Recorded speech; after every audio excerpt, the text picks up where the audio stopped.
Welcome everyone to another episode of the Adeptus Ridiculous podcast. I'm one of your hosts, DK Diamantes, and today is going to be a ridiculously awesome episode because we are going to be covering the Death Guard. But before I pass it off to the superior host, Bricky, shout out to all of our new patrons over at patreon.com/adeptusridiculous.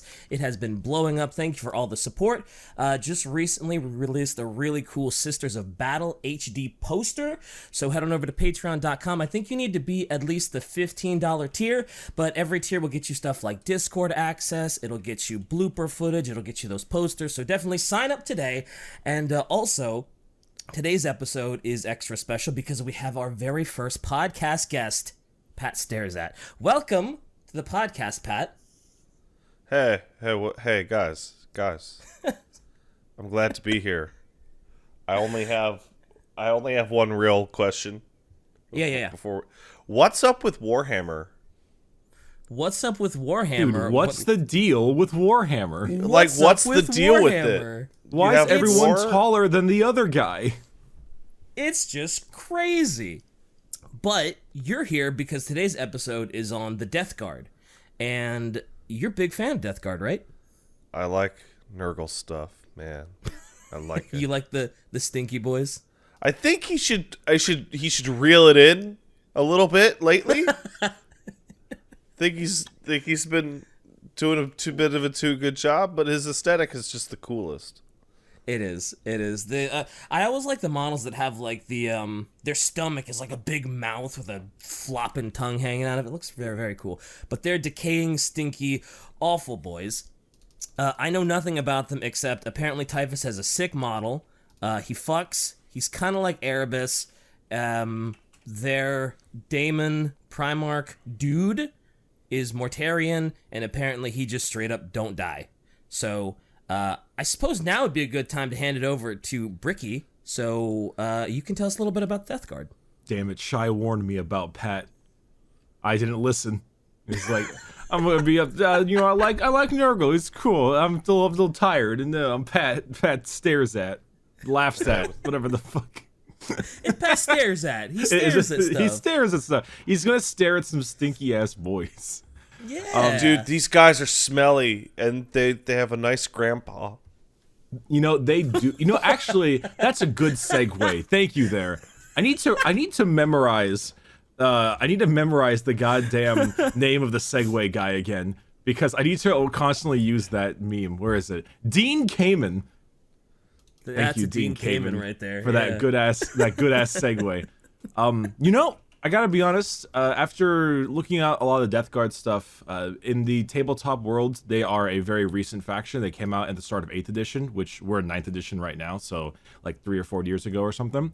And they kind of came out along with Gilliman and like the Ultramarines.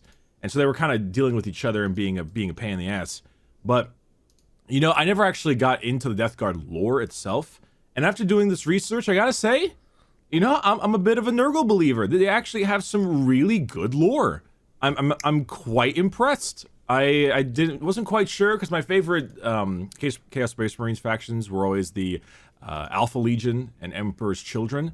But I gotta say, this is some pretty good shit. I'll need to reread some of that Fulgrim stuff to see if I'm and that Alfarius stuff or whatever the hell's going on with Alfarius nowadays. But Emperor's Children is Fulgrim? Yeah, Slaneshi based. Okay, yeah. He's the pretty boy that everybody memes on for being a pretty boy. Well, they also meme on Sanguinius for being a pretty boy, but he dead. Yeah, kind of hard for him to... Yeah. It's Fulgrim not dead. Fulgrim big snake.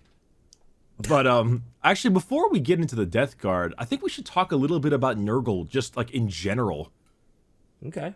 That might be a good idea. What do you say, Pat? You want to learn about Grandpa?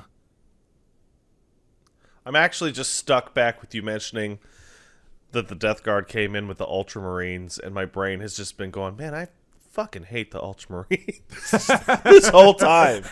I'm so fucking sick of the Ultramarines. That seems to be a common theme with people I talk to about Warhammer, because I'm fairly new Warhammer fan. It's usually like, oh yeah, who's your favorite? It's like, as long as it's not Ultramarine, people are solid. But it's like, as soon as you mention Ultramarine, a lot of people are like, God damn it, I'm sick of them. They can go get fucked unless you're looting. But Well, yeah. Luton's is a big fan. The Ultramarines, people hate them. I mean, they as an army are fine.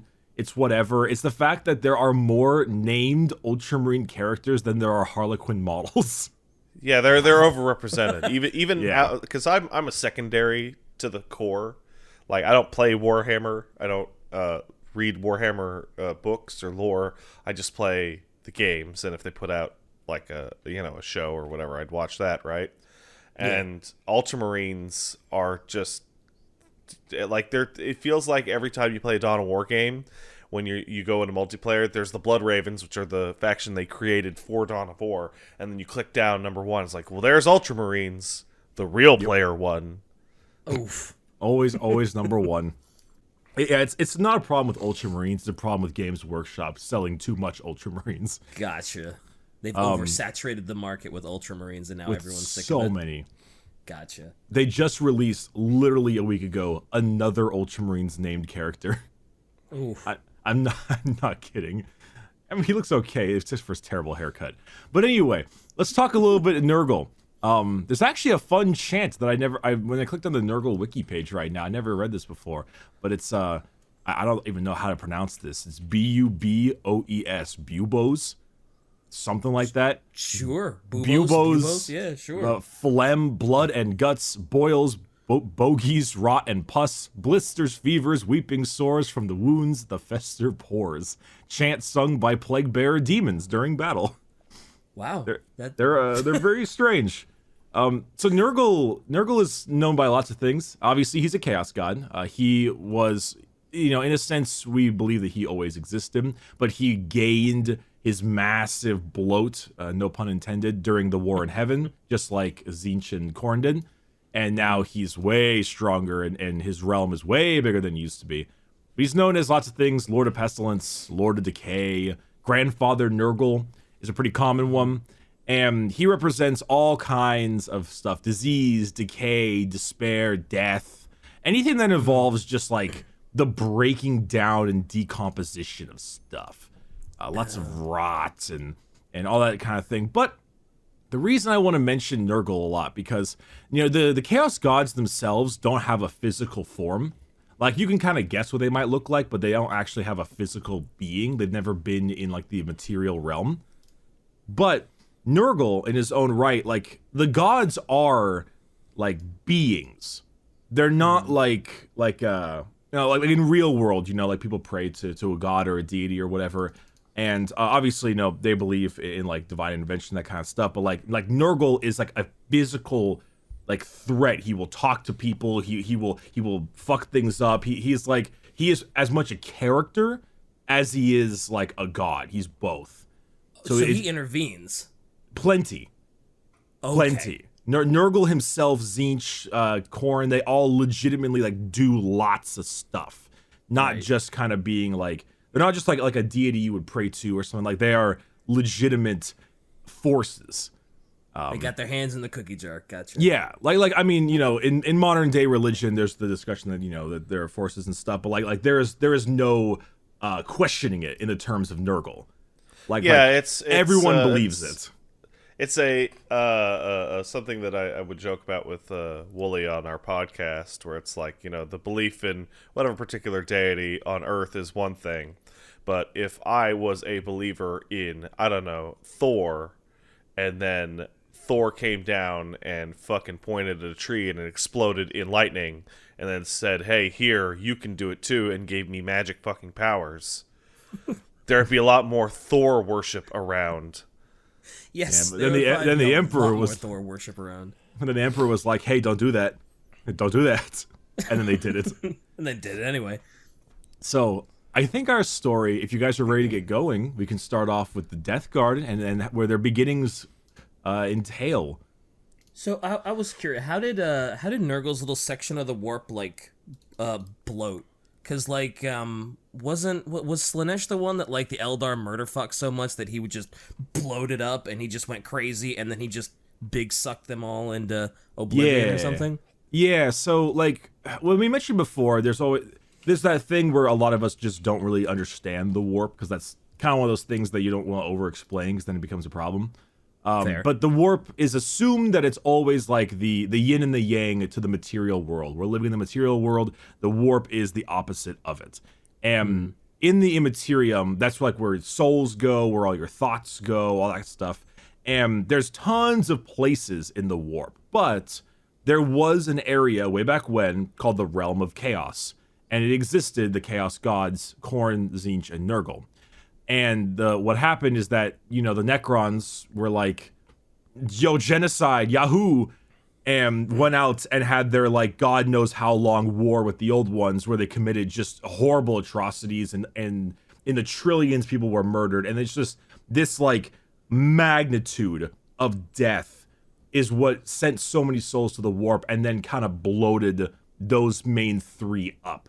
Because a lot of times now, the warp is like, if you're in the warp, you're going to get murdered by demons.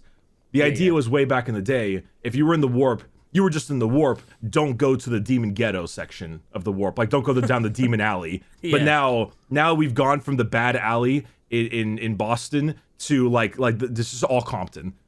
Like, it's the warp is all fucked now. All right. That's Good analogy. I like it. Yep, that's the best I got right now. I just see the Marine ship entering the warp with a big sign that says "You're now entering Detroit or Philly." Philly. Hey, I like Philly. My mom's side is from Philly. I'll do Detroit. I'm down for Detroit. Detroit. Yeah, I think we're all down with Detroit. Yeah. That's an easy one. Philly is like going in like a dark Eldar area. Go through actually, that's probably. Well, that's great praise for a town. Yeah, that's great. It's more dark Eldar-y, so it's a little better. It's like, wait a minute, that's not a compliment. No, well, it is to them. They're like, yeah, we're doing well. So let's start off way back. Let's talk Mortarion. So, Mortarion, he's also known as the Pale King, or the Death Lord, or the Prince of Decay, because, fuck it. I'm not sure, I know you know him as DK, but just in case Pat doesn't. Also known as a class of ancient Roman pottery kitchen vessels. What the fuck? Mortarium was a class of ancient Roman pottery vessels. They're hemispherical or conical bowls, commonly with heavy phalanges. Well, I mean, in all fairness, Shai does have a picture in the recording studio chat of Nurgle next to this big pot that he's stirring around like a. I don't know. Yeah, that's so sweet. They named the Chaos Man after this bowl. Yeah. Yeah. That's where they got it. I guess you could say we're all bowled over by that. This Yeah. screams like them taking like a Latin root word like mort for death and just going, what if we added arium to it? Oh, Pat. Oh, I'm so sad that you don't know a lot about Games Workshop's naming nomenclature. Well, I know that they're British. That's like all of it. It's all that. So you got to read all of it with like a silly voice. Like, I mean, one of the dudes we're talking Mortarion. about. Oh God, one of the dudes we're talking about, his name's Erebus. Erebus is like Greek. I do. There's Horus. Egyptian. Yeah. That's funny. Anywho, with the bulls out of the way, Mortarion. So way back when, remember the Emperor made the 20 Primarchs, right? And then Tzeentch or someone was like, yoink, and just yeeted them out into different areas. Now Mortarion did not draw a good straw, so he was yeeted to a planet known as Barbarous. And Barbarous was a hunter-gatherer world, completely stricken by a massive, heavy, poisonous fog. And it was ruled by Necromancer Xenos race, or like a mutant Necromancer race. The humans that were there were the submissive group, constantly stuck in little valleys that weren't poisonous. Because it was kind of one of those things like the higher up you go, the worse the poison. And in this group of just because they were constantly fighting each other, the subservient humans were always like being kind of belittled, and they were the running away group. where the necromancer mutant guys were constantly fucking them up. And eventually, in a giant pile of dead human bodies, this one guy, that one of the major Xenos overlords, saw a crying baby who was just fucking wailing his ass off. And this baby was like in the poisonous fog that should absolutely have killed him. And so this guy was like, huh, that's weird. And took him in and named him Mortarion, or Child of Death. And now Mortarion, he kind of wanted to like understand his purpose and stuff. So after years of being raised by this like necromancer mutant Xenos guy, eventually he was like, nuh-uh, I'm tired of this. I want my own answers. Because he was basically raised in a cage. He was basically like raised as a prisoner. So he eventually broke free from this weird Xenos palace, and he saved a bunch of caravans, or like a caravan of humans who were about to be... wait, is he a baby when he breaks free? No. This is after he's been like raised for a long time, like many years. All right. No, he wasn't a baby. That was he was a baby badass though. He takes this like rattle, he just like cracks the fucking bar of his cell. No, after enough time, like the Xenos guy like raised him, kind of like made him like a warrior, taught him lots of things, made him much smarter. But then eventually he kind of realized to himself like, hey, this is a bad deal. So he broke free and he found a bunch of humans that were actually being shepherded up the mountain to be used for experiments. And he saved their lives because he, wanted to save the humans' lives. And one of them was a guy named Callus Typhon, which, sounds a lot close to like typhus. Huh? Yeah, that sounds quite real interesting. Coincidence. But a lot of the people that he saved, considering that he kind of like a freak. He had no hair of any kind. He was pale as fuck, and his skin was all crackled. Like he had like permanent chapped lips. Like he was that kind of looking guy. He was like super pale. Yeah, he looked like he was super sickly. He's just he's a very unattractive man. Mortarion might be on the list of like worst looking Primarchs in terms of like attractiveness. Yeah, he doesn't sound well. No. He was raised on a poisonous Fulgrim-like character. He's Fulgrim. Oof, not even a contest. Yeah. But to prove his worth, because the humans didn't really trust his ass, because he came from the Xenos group. So to prove his worth, he killed a whole bunch of people trying to kill the humans, a bunch of mutant enemies and other necromancer dudes with this really big harvesting scythe, which is kind of where he started using that scythe as like his main weapon. So as time went on and years passed, he trained his group of humans, now kind of like this like revolutionary outcast group, right? He trained them, taught them in battle. He taught them how to be really good with like combat and their doctrines. And they eventually became his quote unquote death guard. That was how he kind of named. Hey, it's the words. Hey, it's the word of the day. The death. Those are 2 words. Whatever. You get the idea. So he kind of created this little group of Barbarous, and with this whole group, they kind of really understood the idea of like really big resilience, right? Like super good at withstanding the horrible climate of Barbarous and the poison and dealing with the enemies. And eventually, after some time, he really cleaned house. In fact, helping them constantly gain resistance to like the poison and stuff. The only place he could not take over was the highest peak, the highest mountain in all of Barbarous, where his current adoptive father still resided. Right, because the poison's so much worse up there, right? The stink so much higher up. Yeah, right. The higher up you go, it's just so much more difficult to deal with. So eventually, this dude arrived. I'll give you 3 guesses. Oh, this dude arrives? Yeah, this dude. Representative from the Imperium. Close. The Emperor arrived. Oh, just straight up Emps showed up? Oh, yeah. Well, he was doing his big Great Crusade, and he was like finding his Primarchs. Oh, that's right. He was trying to find his boys. That's right. Okay, that makes sense. All fucked up. He was certainly from the Imperium.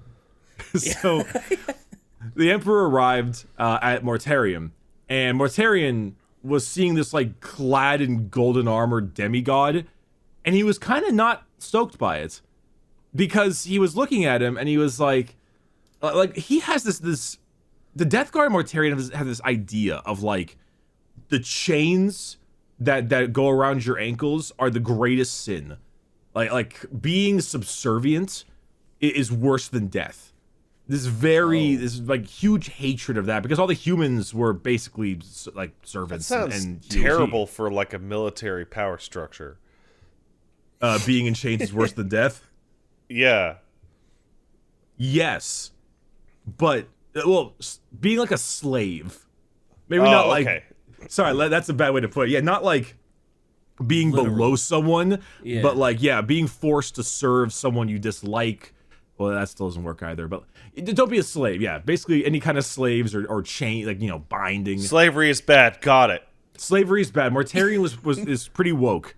So with Woketarium, he basically talked to. He talked to the Emperor, and the Emperor gave him this kind of ultimatum because he said, "Hey, listen, buddy, if you have proven yourself strong enough and powerful enough, and if you can go up there and kill your father, your adoptive father, whomst you hate so much, I will leave, and you can do what you want. But if you can't, you will all serve me and my Imperium." And that was kind of the way the Emperor tried to get Mortarion on his side. And so Mortarion was like, yo, fuck you, Dad. Not the Emperor, the other dad. Well, kind of fuck them both, if I'm being honest. But so he made his way up the mountain. And before he was even able, like he was a couple steps away from the front gates, his armor just started like corroding and rotting off of it itself. His skin started slowly like crack and flay, and he was just kind of outside the gates, like just miserable and like screaming for his adoptive father, and like to get down here and fight him. But he was just not, that part in SpongeBob where Patrick is in like the Sandy's dome and he's like, "You'll be fine," and he starts like coughing because he has no air, and he's like, "What kind of place is this?"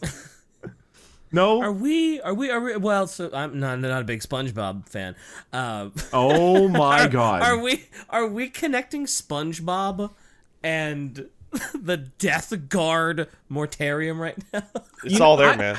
I like the metaphors. They help. Not see it before. God damn it! Does Shy at least know this part? Please tell me you know this part. How do you not know this part? Someone's got to know this part. I bet you our listeners know exactly what you're talking about. I never watched SpongeBob. It was after my time, man. After your time? Yeah. It's ongoing right now. Is it? Yeah, it's still making episodes. Yeah, well, you know what? I never liked it. All right. Well, Sponge Boy me Bob, let's go serve Nurgle. So anyway, now we found out who's really sick. I've got the suds, which you don't get either because you don't watch SpongeBob. Okay. Basically, he was getting up there, going up to talk to his adoptive dad, and then good old Emps just kind of stepped his way up there with absolutely no fucking like respite or care, and just sliced his dad's head in two, and was just like one swipe of his sword. And so naturally, now they have to serve the Emperor because he couldn't do it himself. Mortarion couldn't, and the Emperor just like easily walked his way up and killed him. Yeah. However, Mortarion was not happy about this. There was nothing more important to him than proving himself better than his adoptive father, to show how far he's come and just how much stronger he was. In fact, I'm actually unfortunately having to really like lower the importance of this. Because, this is a pretty big fucking deal, but obviously we're Adeptus Ridiculous, not Adeptus Everything. But, Emps, stealing his kill is so pivotal in Mortarion's grudge. Because Mortarion had this long-going grudge with the Emperor because of that. He was not happy. Right. This feels like a guy looking at this situation going, like literally dying of poison on the ground, going, "I could have done that if I wanted. You didn't have to do. You know. I ain't hear no bell. I had that under control. A little bit, but I think he would have rather just left and kept on trying to get stronger and try again. It's less about getting it then, more about just being able to do it, proving himself better. So Ems thought he was gonna go in there, kill the adoptive father, and then Mortarion was just gonna be like, "Oh, well, yeah, sure, you did it, man. You're so strong. I love you." Wow, look at this guy. He's a fucking badass. Wow. Yeah, he's so cool. But really, Mortarion was just like, "You motherfucking kill stealer," Well, not and sort of. grudged him forever. Sort of. The Emperor probably knew he couldn't do it, which is why he was like, "Hey, if you could do it, I'll leave you alone. But if you can't, you're joining me." And he saw him, like, he was like on his hands and knees, and his dad was actually came out of the gates to go kill Mortarion, and so the Emperor just kind of stepped up after that and was like, "Nah." So he kind of knew what was gonna happen, but Mortarion really wanted that kill. But anyway, now that they're part of the Imperium, they took a whole bunch of people from Earth and kind of took, because like he brought a lot of guys with him, the Emperor, to like supply the Space Marine legions. And so in the beginning, he had like a big amount of Terran Earth Space Marines with him, but Mortarion naturally wanted his barbarous kind of guys. I want my stinky boys. Yeah, he wants his own boys. They were trained under him. They're his friends. So he made them. I forget the actual name because the Death Guard had a different name beforehand. But Mortarion renamed his Space Marine Legion to the Death Guard, and he bolstered up a huge amount of his numbers using his barbarous guys. Was it Dusk Raiders? No, I think Dusk Raiders was the name of the barbarous group. It doesn't matter. Point being, they're the Death Guard now. But before he set out to do his Great Crusade, he says, and I quote, "You are my unbroken blades. You are the Death Guard. By your hand shall justice be delivered, and doom shall stalk 1,000 worlds." And guess who became first captain? That Kalis bro. Yeah, Typhus. Typhus, Our boy, Typhus. First captain, Typhus of the Death Guard. So, with this, he set off on his Great Crusade. And if we remember the Great Crusade, it was when each Primarch would have to make a whole bunch of worlds for them. And to, really get more things for the Emperor. Remember Lorgar was doing really bad at it because he turned everything into a fucking church? Yep. And then he got wrecked. Yep. Hard. So, Mortarion believed, like I said earlier, that shackling humanity, anyone who has that concept is to be outright destroyed. And that any kind of barbarism like that is the greatest sin of all. And he truly built up his Death Guard to be insanely tanky. Just extremely tough. They're genetically really good at stopping things like poison or like bioweapon attacks because of their old home planet. They're just super disgustingly resilient, which is a joke because on the tabletop game they have a special rule called disgustingly resilient. Yeah. so that's the thing. It gives them like -1 damage. It's actually really good. But disgustingly resilient was the whole idea behind his Death Guard. And basically with the like prevailing conditions on Barbarous, and it was like having so many different like foul beings of like the mutants and stuff still kind of stalking in different areas, there was a constant talk from the Earth-based Space Marines that they were like, maybe we should have just like euthanized or just like removed all of the people on Barbarous to a cleaner world so they wouldn't have that much of an issue and so their future generations can be happier. And Mortarion was like, excuse me? Excuse me the fuck? But that planet's a shithole, dude. It is, but he's like, excuse me, it's my shithole. It makes them super resilient too, right? Isn't that the whole point? Well, Is it's that like because they're there, they're like super resilient and they don't have to. Well, it's like genes, like so many generations of having to deal with a fucking planet of poisonous fog. Mm-hmm. You just get really good at it, But yeah, it's a good thing. Everyone else was like, dude, just leave it. And he's like, no, I like it. And he believes that the warriors that come from Barbarous are just straight up stronger. Mm-hmm. We haven't talked about Catachin yet, but there's like an Imperial Guard world called Catachin. It's basically a jungle where every single plant and animal is carnivorous. And it's you've mentioned that before. Yeah, they're all like Rambo. They're all like really fucking big meathead looking dudes, just like through generations of having to live on this planet. Darwinism, that whole deal. Yeah, evolution. Yeah, evolution. That's the word. That's the word. I'm too. got I you. got the stinkies going to my brain. But through time, became kind of like a rift between like the Earth Death Guard and the Barbarous Death Guard, right? And if Mortarion could only have barbarous troops, he would, but he doesn't. However, do you remember the Battle of Isstvan 3? The Battle of Isstvan totally. 5 was the Drop Site Massacre. I remember you remember that one. Pat, do you know this one? I don't know what you're talking about.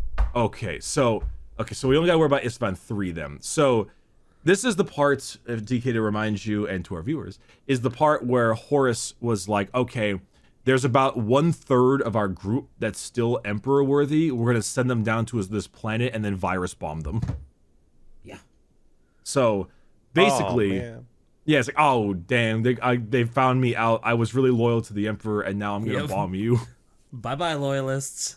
So, actually, before we jump into that real fast, Mortarion and Horus, specifically during the Great Crusade, were both really good tacticians.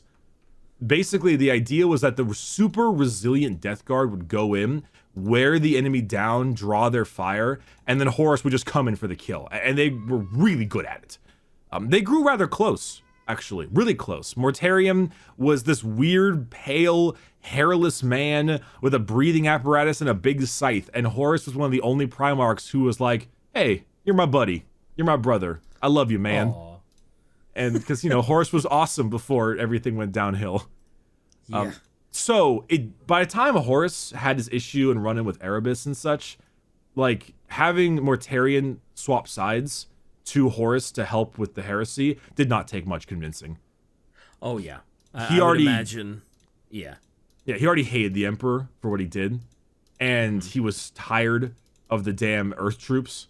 Like, it didn't take much convincing to just get him on his side to eventually be a part of the heresy.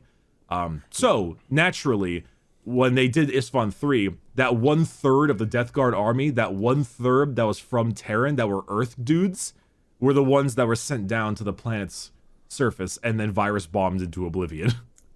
Yep. I have no problem seeing that one. That, like you said, it probably wasn't a long conversation. It was like, you wanna fuck up the Emperor? Yup. Yep. And also, Sure. yeah, there's actually a great thing that I didn't really mention that Shai greatly reminded me of. Mortarion disdains psychers. Like, hates them. He hates them. And also, it's mainly because the dudes on this planet, the necromancers, they were necromancers because they were, like, often, like, psyker-based or, like, warp magic. Yeah. So they used them to make the people subservient. And when Horus went to said the Emperor used the warp and stuff and was a psyker, Morty was like, wow, I knew it. What a douche. Yeah, I mean, just when you think that he probably couldn't hate the Emperor more than he did, oops, all warp magic. Oops, all psychers. Yes. So basically, Mortarion sent down that 1/3 to the ground and virus bombed the shit out of them. However, there was a slight issue with that one dude, Nathaniel Garrow. He was part of that Death Guard ship, and he was able to flee and like warn everybody. That was like the big move that really helped out. Long story short on that one is that basically Typhus was like, hey, I found this cool rival guy named like Grulgor. What the fuck his name is? He's like a rival to Garrow. And Grulgor was super like chaosy. And he decided to put them both on the same ship as the Garrow guy, just in case, because he didn't trust the Garrow guy. But Grulgor was found out and murdered, and then the Garrow guy fled. And Typhus tried to get him, but he wasn't able to. But yeah, basically, if that Nathaniel Garrow guy didn't escape the Death Guard ship, the Einstein, this is a huge deal, but I've already talked about it. If he didn't escape it, like, Emperor may have lost. Because the ability to warn everybody was a huge deal. Like, he fled, and he told everyone, like, yo, people are turning. And without that, they may have been, like, woefully unprepared for the upcoming Emperor, fights. you might want to take a look at your boy Horus. He's being a little bad. A little mean. He's A little mean? Yeah, just a little. he got stabbed, and some douchebag named Erebus was like, yo, here's the future, man. So, Except he didn't see his future, and yeah. Anyway. No, because he didn't have a future. Ooh. Sick So- burn, dude. Let's talk about Typhus a little bit. So, this is the quote unquote Typhus the Traveler. Look upon me and know that I can slay you at will. You have no defense save one, to look into the darkness at the back of your own mind. There you will find Father Nurgle, waiting to offer you life in return for your submission. Deny him, and you are mine. So Typhus, unfortunately, was born a psyker. Now, Oh. he, unfortunately, being a psyker, would have lots of problems. Things would like smash around and move when he walks by. Like plants would just wither and die with a glance. He grew up not in a great state because, well, yeah. And he was also, kind of stuck in a valley of a poisonous planet, and things weren't great for good old Typhy. The Death Guard, naturally, because they hated psychers so much, he had to hide this. He had to hide his potential the best he could. But Typhus, once he became a Marine, he was so good in battle. He also had like a little scythe, I think called the Man Reaper. And he was fantastic. I know, right? I know. Yeah, that's a name for a weapon. Well, I mean, at least it's like Mortarion's scythe is called Silence. See, that's kind of like edgy. Like I get it. That's classy. I like that. Yeah, that's a classy name. Man Reaper is just like, what are you, 14? Like, you just first. Typhus had to hide himself. No one understood him. Baby's first trip to Hot Topic. I'm gonna call it the Man Reaper. Like Typhus, the Lord of the Destroyer Hive, host of the Destroyer Hive. Sorry, that's his full title. So he actually was pretty selflessly heroic. In fact, one time he saved an entire group of Sisters of Silence, which are the ones that make psychers want to kill themselves, by jumping on a grenade that jumped near them, and it blew up in his chest. And after a week in the hospital, he was able to make himself out. But he, a psyker, went to those people that make you want to like claw your eyes out by being just even near them, and he jumped on a grenade, literally. Like that. What a cool guy. Yeah, that's pretty cool. He doesn't sound like the fucker that I've been led to believe that he is. Also, how did he even if you're a psyker, can you function around those sisters? Or does it just make your mind go wonky? Okay, so yeah, absolutely not. They completely nullify everything. They make it really, really bad. Even in game, you can't even like hit them with psychic powers. Like, it's impossible. You are unallowed to. It's pretty nutty. But he, at some time, Typhus, he met with somebody. You want to guess who that somebody is? Who Typhus met with? Yeah. It's who you think it is. It's who it's got to be either like Mortarion or Horus, I guess. Oh, no, it was Erebus. Oh, it was Erebus. Of course it was Erebus. He's back. Erebus is here. It's the return episode. How could I not? Now I'm going to look up Erebus. Erebus is a fucker. Yeah, Erebus is the worst fucker. Everything that is wrong is partially Erebus's fault. Yeah, basically, Erebus gave Horus a vision of chaos that turned him chaos. He screwed up like Lorgar, which made him really angry. Like, I would say that the person whose greatest fault it is Lorgar and the Emperor for why everything went to shit. But good old Erebus is pretty up there on the blame. Also, it's all his fault. Got it. Easy. Yes, It's also Magnus's fault, but that's a different deal. What? No, Magnus did nothing wrong. Stop it. I've heard that one before. Yeah, by me. Yeah, and most of the internet. But Typhus, basically, he joined Erebus in this thing he had called the Seven-Pillared Lodge, and Erebus showed him a vision of what he could be if he stopped hiding his psychic powers and he stopped hiding his potential. And he saw himself at the height of what he could do, and not being constrained by the hypocrite of an emperor saying that never to use psychic powers when he himself is using psychic powers and all this stuff. And like, yeah, it's about right. Emperor was kind of a bad dad. Yeah, he was worst dad of ever. Just the worst dad, period. He's pretty up there on bad dad medals. But so naturally at that point, after that Erebus meeting, that's really when he was like, okay, I'm not serving the Emperor or Mortarion. I'm serving someone new. So that's where he probably truly actually went over to Chaos. Yeah. And then after that whole situation with Garo and Grulgor and all that crap, and basically the Isstvan 3 virus bombing, Typhus took it upon himself to murder all of the navigators aboard the ship. And the navigators are the guys who just, they like to see through the warp and they allow them to make their way around, pretty standard stuff.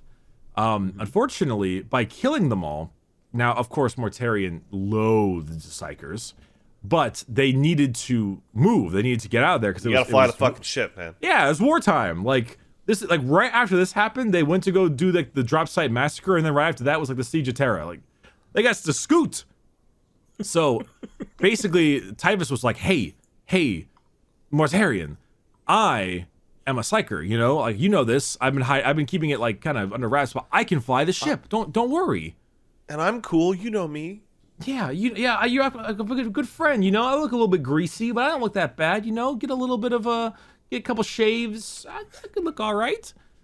And so Mortarion was like, fine, whatever. Fucking do it. Fucking do it, dude. And this is truly the giant turning point of the Death Guard, because navigating into the warp, Typhus threw them directly into the hands of Nurgle himself. Oh, And did he? He did. He helped navigate them through the warp directly into the grasp of Grandfather Nurgle. And right as that happened, this is truly like what's known as the doom of the Death Guard.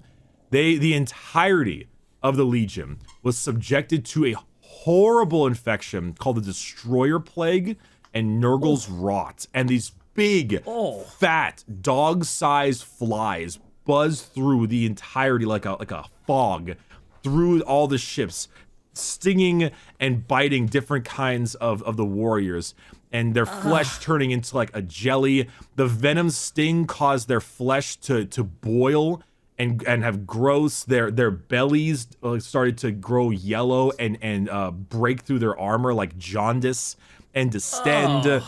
Their eyes would like run out of their sockets like an egg.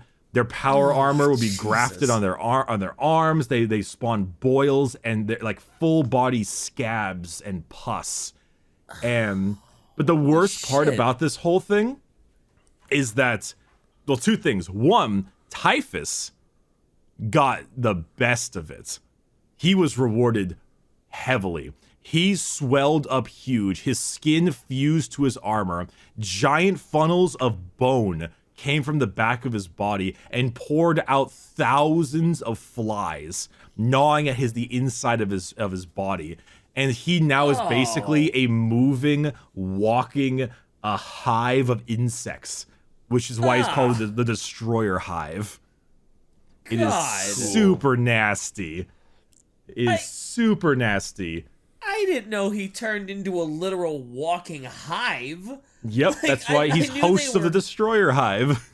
Yeah, now the name makes sense. He's nasty. He is nasty. They're gigantic, like it literally looks like smoke with the thickness of flies and bugs that can fly towards you. And imagine an entire cloud, but like a cloud where it just looks like smoke from a fire, but it's actually a bunch of tiny wasps that are coming in there to give you like AIDS. Oh, yeah, I'm good, man. No, Typhus is very good. Awful. He's stoked. He is so stoked. I was gonna say, what are the bugs that come out of him actually? Do they just like give you like disease and rot and make your skin melt, or pretty much? Is there a specific like tabletop? Well, you might talk about the tabletop stuff later. Yeah, I can mention that a little bit, but overall, it just like melts through anything, flesh eating, just like pestilence. Like Typhus loves to have tons of contagions. He loves having millions of different kinds of diseases. He likes to experiment. He's all about it. But God. of you course, really don't want to meet Typhus on the battlefield. You really don't. Fuck no. No way. He alone has caused so many problems. Jeez. But with all of this, there was one horrible aluminum lining. All right. So the biggest issue that possessed itself in this situation was that the Death Guard, being the Death Guard, were so damn resilient. And so taking up this entire amount of rot and pain and stuff, they weren't dying. They were being transformed and deformed and fucked with, but they wouldn't die. So it was just this constant, never-ending pain. And Mortarion was there, and he was watching this whole thing. And Nurgle himself reached out and was like, pledge yourself to me, and I will make it stop. Boy, that's a hard one to refuse. He certainly didn't. And so with that, Mortarion, he not just pledged him pledge the legion to him, but like pledge himself, Mortarion himself. And so with that, he said yes.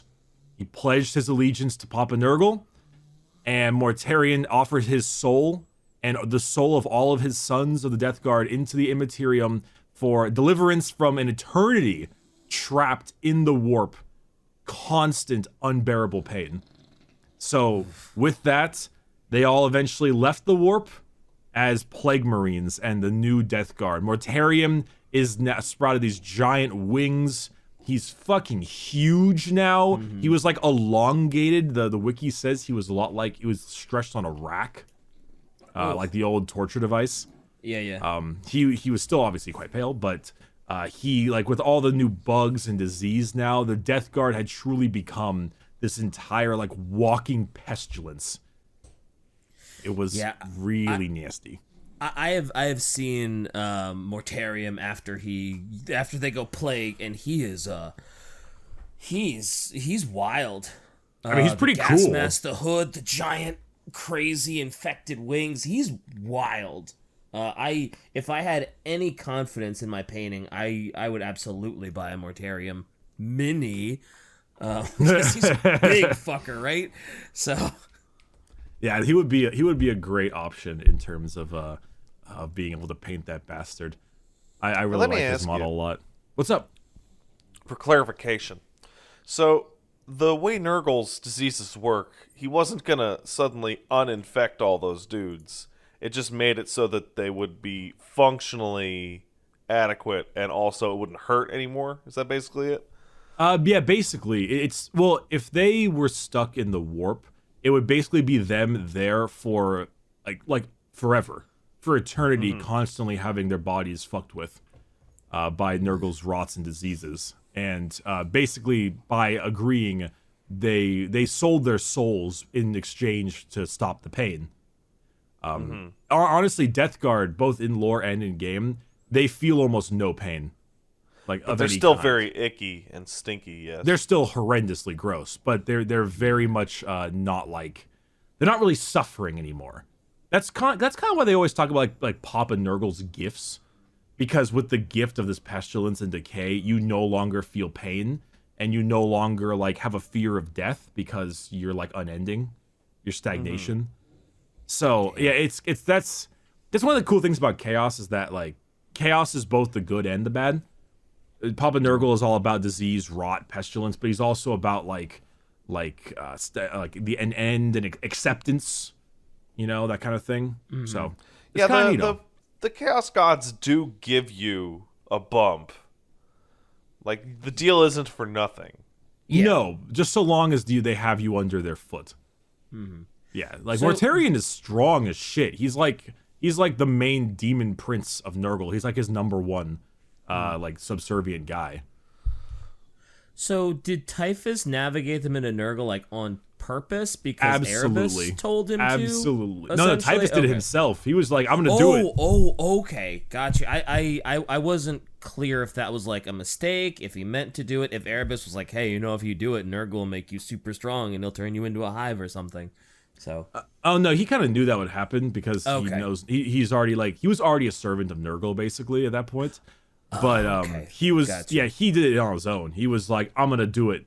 He didn't even need Erebus. He's like, I'm gonna steer them dead into Nurgle, and I'm going to deliver my whole legion to Nurgle, so he will reward me with power. And that's exactly what he did. Damn. So Was there ever any beef between Mortarion and Typhus? well, right now there's a lot of beef. I was gonna say because like Mortarion probably wasn't savvy to what Typhus was doing. He was not didn't- because he just stayed in Psyker so much, which is a bit ironic because Mortarion is a Psyker now. Because of the demon Primarch transformation. Mm-hmm. But yeah, there's a lot of beef right now. I think Mortarion fucking hates him. But obviously they still work together, so there's no real options. But like okay, so actually this segues pretty well. I forgot the guy's name again. Damn it. Dean Kamen. Dean Kamen, thank you.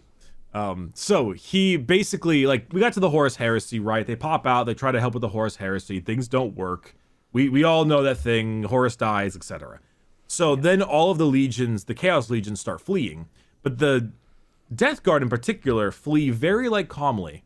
They make their way out and they head right towards the Eye of Terror, which is that like zipper into real space, you know? Mm-hmm. And he heads in there, slowly making his way, and then he is eventually gifted a planet in the Imperium by Nurgle.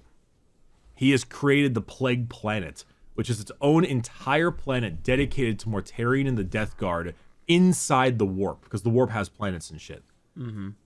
And that he basically rebuilt it in the image of Barbarous, like molded into a copy of it. This time, though, Mortarion sits at the top of the tower where his adopted father used to be. This is his new throne, which is kind of cool. Okay. I was gonna say Mortarion probably likes that. Since he never wanted to leave. He always wanted his soldiers from there, right? And I am the captain now. He is literally the captain now. The irony that he's the one sitting on top of the throne that he wanted to kill his dad on. Well, he now has finally deemed himself the better. He now has taken the spot, so he is now better than his father ever was. So he feels quite content. The problem is that Typhus, like Death Guard, very stagnant, right? Not much movement. Yeah, that's kind of the point of the Death Guard. So he has his planet here, and he's content with just kind of chilling.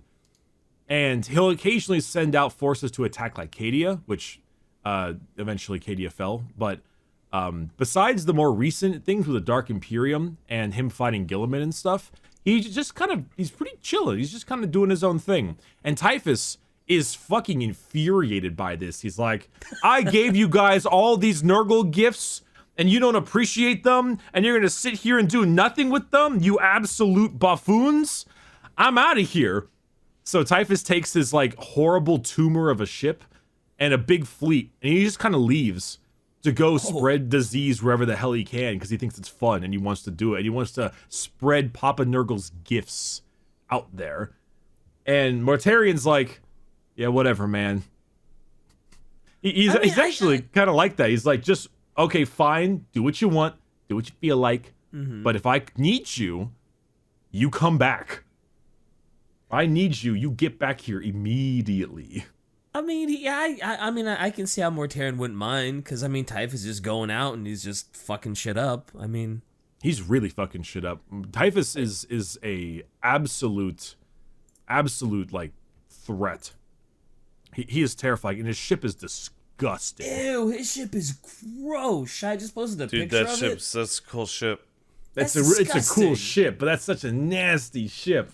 I think it's called the Terminus Est. I think is what it's called. The Terminus Est. Flagship of Typhus the Traveler. Yep. Man, these Latin names are just like the worst. I know. It won't stop. Thanks Games Workshop. This is Games Workshop. It will never stop. Oh man, it kind of looks like that ship's made of fur, and I don't like it. Yeah, it looks like it's made of mold. Yeah, moldy super fur nasty. and, I feel bad for the people who are listening and not watching, but it looks literally like a flagship that has gigantic teeth and eyes and sores all over it with like a white brown mold fur all over it. It's really gross. You know, if you're watching on the YouTube channel, you could probably see it. That's true. You probably would. Should probably post it. Yeah. But that kind of is where the Death Guard are at right now. They've actually recently kind of come out again. Mortarion has recently made his way out of the Eye of Terror and started to kind of get back into the swing of things and start helping lead more plague crusades. In particular, he's actually created some kind of horrible plague that has killed like 4 separate Necron tomb worlds, which Holy is a shit. huge blow to the Necrons. Like, losing a That's a tomb big world's a big deal. deal. It's a big deal. Yeah. I didn't even know Necrons could get sick. That's why Nurgle is so scary. He's really, really nasty, and his plagues can just like eat through everything. I think it's more the idea that like it's less about getting sick, but you know, a disease, right? A disease or a plague is a virus. It's an organism. And enough of these organisms can eat through anything. I think that's the whole, at least that's the concept.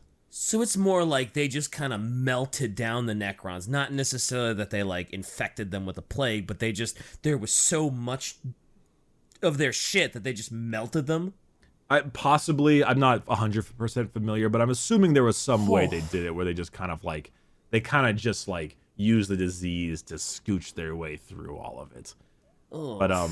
But now, right now, Typhus is on his horrible, disgusting crusade. Good old Mortarion is on his crusade, and he's causing problems for people. Gilliman ain't happy. He came back, and he's being a problem. It's right now their entire point and world is to just create as much death and decay as they possibly can. That is their entire option. Yeah, well, they're it seems like they're really good at their job. They are doing great at their job. Business is a booming. Business is absolutely a booming. It's kind of hard to describe the sheer level of like disease that Nurgle and Mortarion and the Death Guard can provide. Like, I wish I could really paint a picture of what this is like. But it's imagine. Did you guys ever watch that movie, The Day the Earth Stood Still? I did not. Yes. There's like a slight part where like the big robot guy turned into like a fog, and whatever it ran into, it just like ate it up, like kind of like dismantled it. Oh yeah, I vaguely remember that. Actually, like, you know, like the scarabs in like The Mummy, and they would roll over someone and it would just be bones left. Right. Yeah. Yes. Imagine that, but like contagious, like that, but flying, but bajillions, and also like disease. It's really difficult to truly explain how effective these guys are at just making sure everything rots. Jeez. Well, I mean, they are plague marines, so They are. They've got some pretty awesome models. That like the Noxious Blightbringer. Also, I never mentioned this. They have a sacred number. It's the number 7 because they're the 7th Legion, and it's the number 7 is the number of Nurgle. So a lot of their stuff revolves around 7. It's kind of cool. Hey, I have a question, and this might be a silly answer. question this deep into the podcast or series of podcasts, but it's something that I always wondered. So I'm looking at Mortarion, right? Mm-hmm. I'm looking at his Plague Boys, and they are, for all intents and purposes, Space Marines with bonus shit. Right. Like hey, I'm a Space Marine. I have my bolter. I'm still a giant man, etc. Why is it that Space Marines are actually able to compete with just better Space Marines? Well, because often they're not necessarily better in every way. Normally, when you give, you take. And also, often, the Space Marines are naturally a very organized strike force, where the Plague Marines are just kind of like, I don't want to say that they're not organized, but they're very much like Plague Marines are very slow. They are incredibly slow. They are super fucking tanky, but they are super slow, and their war gear and stuff isn't really like as powerful as opposed to them getting in on you and causing issues. It's weird because like the chaos themselves, like while they do give, they also take. And also Marines, like Chaos Space Marines, are not so easily replenished. Like it's very difficult. Like if you want more Chaos Space Marines, you need to pretty much get more Marines turned to Nurgle's side, which is quite difficult. When it comes down to like just refilling more Imperial stuff, like humans fuck a lot, man. Like you have plenty of numbers. I think it also plot armor. There's that. There's always a thing, but normally it is like a give and take. For instance, Slanesh is very fast and mobile, but they're always like melee. They don't really have like great tactics and such because they're mainly just like go in there and murder people. Death Guard, like I said, super slow, and also being such a powerful like disease carrying kind of group, any ability that can help stave off infection or disease can actually be quite handy, even if it's very difficult. Like you might be able to stop off like a Plague Marine force, but if Mortarion's there, you're so fucked. So that their extra stuff kind of makes up for the fact that they can't really replenish themselves super easily. Like the Space Marines are always going to have the numbers, but they're not going to have all the spiffy extra shit the Chaos has. To an extent, yeah. Their spiffy extra shit comes into the idea of war gear. If you want to be a spiffy, fancy Ultramarine, it's because you've got spiffy, fancy Ultramarine stuff. New tanks, new flyers, new all this kind of thing. Like, the Death Guard don't really... I actually don't think the Death Guard have any, like, flying vehicles of any kind in their current codex. They might have some of the lore, but they have, like, maybe some tanks and stuff, but... Well, it looks like their leader is as close to a flying vehicle as they get. Pretty much, yeah. He's a flying monster, at least in terms of the game. I'm being totally honest. I'm assuming this is the reason they have a very difficult time replenishing their numbers, but because they're so insanely hard to kill, it's just kind of like it's just like whatever. It'd be too busted if they could easily replenish like a Plague Marine. Yeah, actually, Dark Imperium was the name of when the Death Guard and the Ultramarines kind of did their fighting. It was actually, in my opinion, a pretty good part of the lore because Acadia just fell, and the Eye of Terror just got really big, and like the Imperium was on the back foot.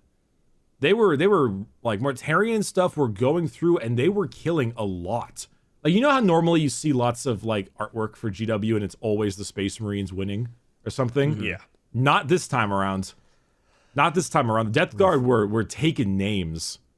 Damn. They were really going hard, and that really kind of created a pretty awesome bit of lore, being able to watch as the Imperium like scrambles and falls back, because normally they're always winning stuff, just often due to their numbers.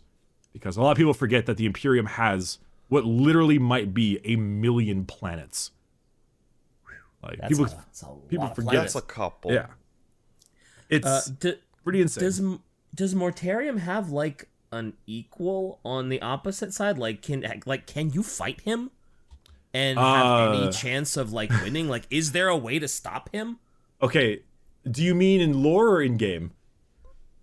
In lore. In game, there's got to be a way to stop him in game, because then everyone would just roll with Death Guards and Mortariums. There's not many ways. So I'll start with game first. Mortarion, I want to talk about this because Mortarion, the Death Guard just got a new codex like a month ago, and I watched the most recent tournament game, and on the top 4, 3 of them were Death Guard. First place was Death Guard, second place was Death Guard, third place was Harlequins, fourth place was Death Guard. And first and second place both had Mortarion in it. Normally, back in the day, Mortarion was kind of bad because, like, he would fuck. Don't get me wrong, he would fuck. But he wasn't tanky enough.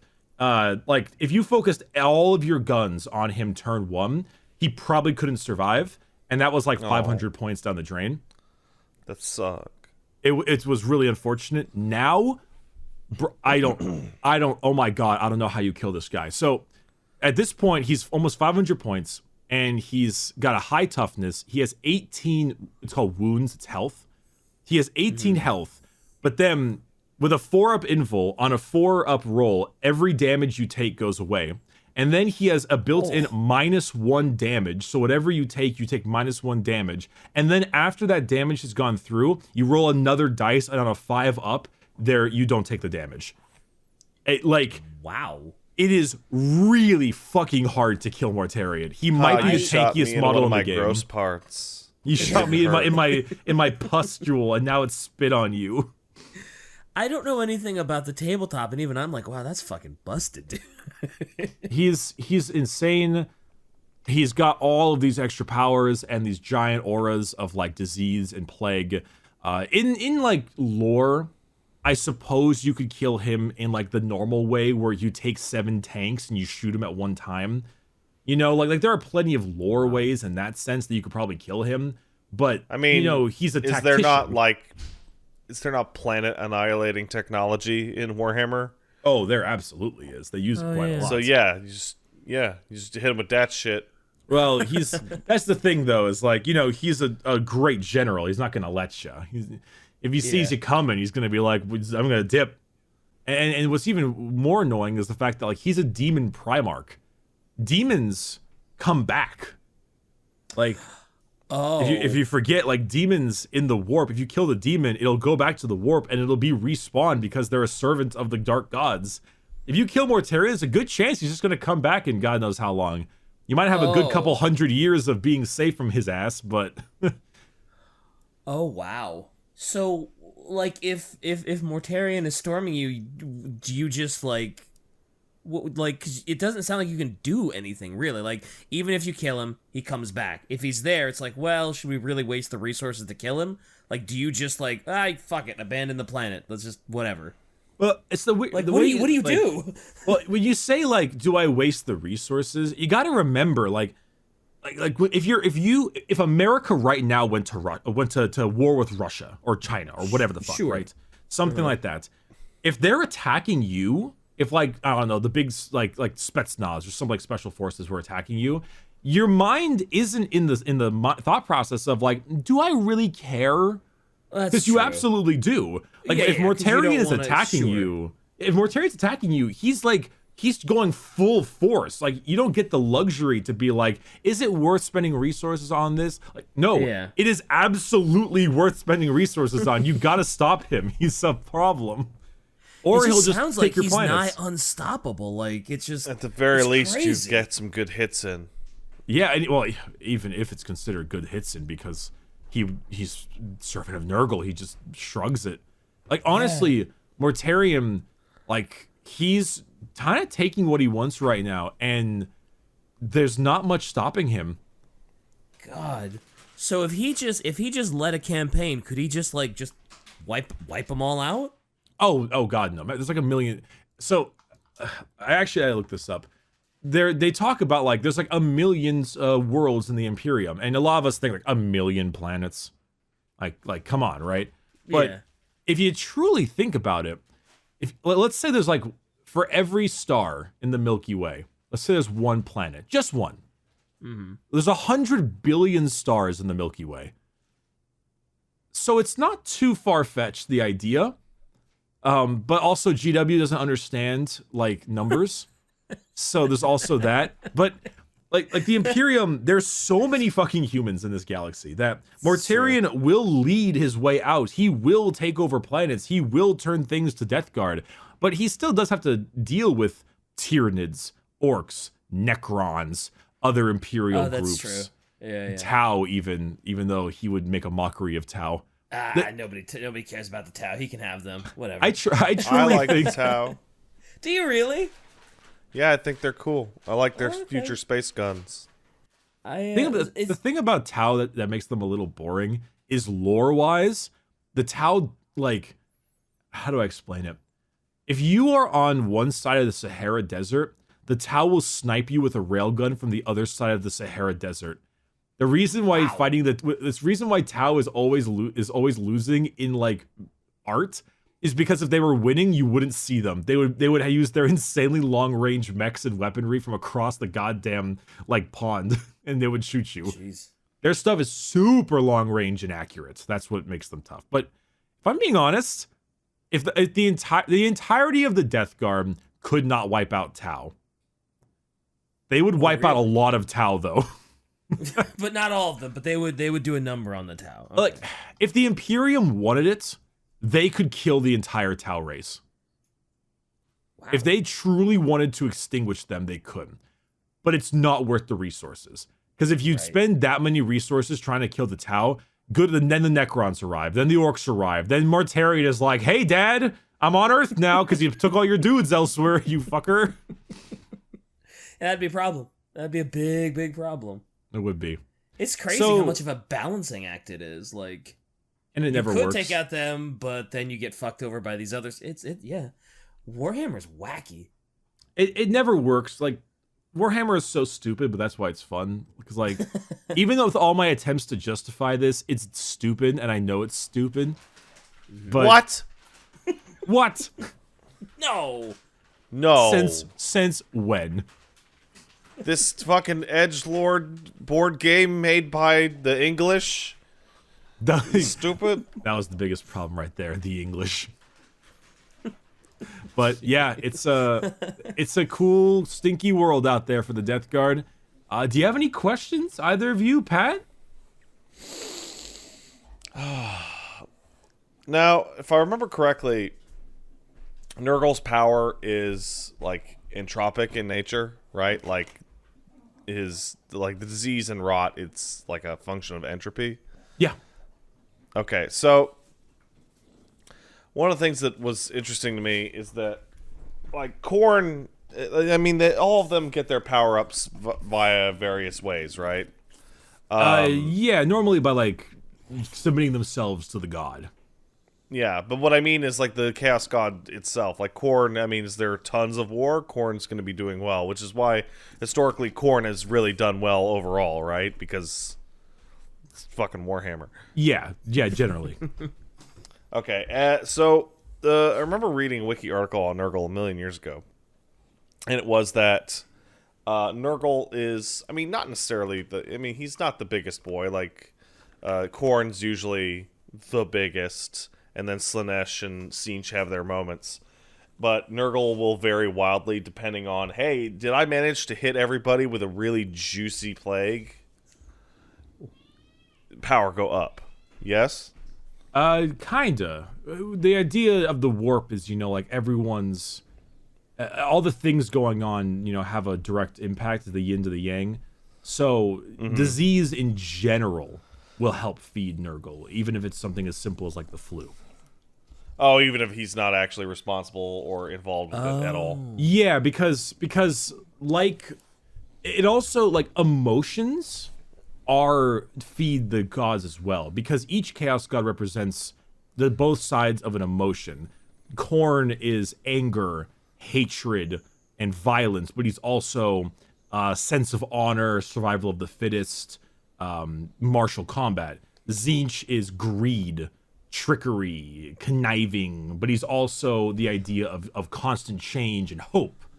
Nurgle is sloth, stagnation, acceptance of death, that kind of thing.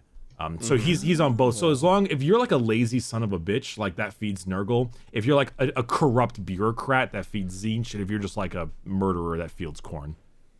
Oh, I see. And if you're a sex pervert, that feeds Slaanesh. Yeah, I was about to say, I was talking about it, I think it was in a cut part of the Warhammer video that we made with Shy, where Darktide is going to be coming out. Yeah. And Darktide is, again, much like Vermintide, going to be a Nurgle-focused Warhammer game. I thought Vermintide was Skaven. It is, but there is a Chaos faction in it, and it's the Nurgle faction. Oh, shit. And it got me thinking, it's like, well, Khorne was, like, in game anyway, it was, like, hilariously overrepresented. Like, it was just Khorne with every single Warhammer game you could get your hands on forever. And then Tzeentch got their shot with the MMO because they wanted to have the Chaos players have cool transformations into like crab people and shit like that. So okay, Siege got their shot, but recently it's been all Nurgle because you get to make just the grossest dudes you got with your 3D modeling team. But Slaanesh is never going to get that shot. You're never gonna have like a video game and it's like who's the main antagonist? Oh, it's the god of rape. It's not gonna happen. So like obviously Nurgle for Darktide is great because it's Left 4 Dead style, it's zombies, works out well. Yeah. People tend to forget that Slaanesh is not just sex. Sex is actually a smaller part of Slaanesh. It's actually not the majority. People see it that way because it's designed that way, because it works better when you're trying to like create a design team, right? Right. Slaanesh is unspeakable excess. So excess of emotion, excess of feeling. It's like the six senses. It's the excess of the six senses. Extremely pungent smells, pain, lots of pain, sound. Like often, like the marine equivalent of Slaanesh Marines are called noise marines because they blow your eardrums out and try to make your head like implode through like sound waves. There's a joke constantly where the Marines yell, "This silence offends Slaanesh." and so often a large part of Slaanesh is not just being able to like bang everybody, but that's the idea that like sex is one of the heights of human feeling, of human like touch and sense. But you combine sex with insane amounts of horrifyingly loud music and drugs, lots and lots of drugs. I forgot about drugs. Drugs are huge. And also like pain, hence why they're all rapey. And that's how you get the Slaanesh idea. But often a lot of the Slaanesh comes down to drugs, pain, and noise, more so than just sex. I would like some Slaanesh representation. I very much agree. But considering that their base units have lobster hands and their tits are all out, it is a little bit difficult. And the nudity makes tough. more difficulties. The nudity has more difficulties than everything else in that one. Yeah, definitely. So Slaanesh is just excess? Like it doesn't necessarily have to be an excess of like sex, drugs, and music. It's just an excess of anything? The excess of feeling. Gotcha. Okay. So it's kind of like with Slaanesh, like everything else, without Slaanesh, there is no taste. There is no touch. There is no like feeling. Like without Slaanesh, there is no happiness that can be made from that kind of thing. Right. It is very much like you need Slaanesh if you want that kind of stuff. But at the same time, she is the she who thirsts, or they who thirst, the Prince of Darkness, the unspeakable excess. They have like a bunch of stuff like endless cacophony. Is like a ability they have, which is pretty crazy. They're edgelords. Yeah, there's one there's a unit called the Mask of Slaanesh, and they've been cursed to dance for eternity. But they'll force other living beings to also dance for eternity until like their ankles break and they just do it forever, and it's kind of weird. That's so weird. That's out of all the horrible, crazy, disease-ridden things in Warhammer, there's a unit that just like, yeah, we're just gonna dance forever. Yeah, I mean, Shai posted this image of Noise an official Marine model, which is a punk rocker Space Marine with like just leopard pants. Yep. Rainbow like mohawk. what an eyesore.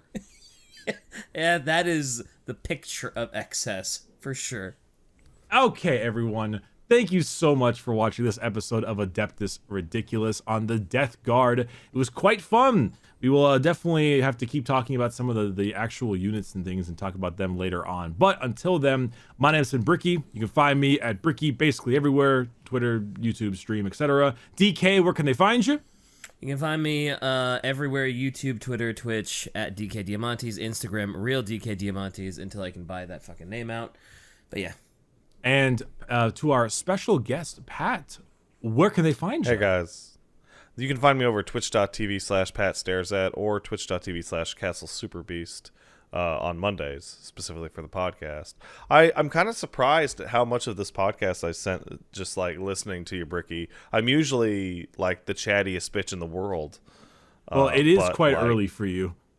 Yeah, but not just that. It's just like I just kind of want to sit here and just be like, oh yeah, and then he got poisoned, and then the bugs and came the out, and Emperor then they were was like, kind of a badass, but like he's full of himself. And this is very pleasant. Thanks for having me.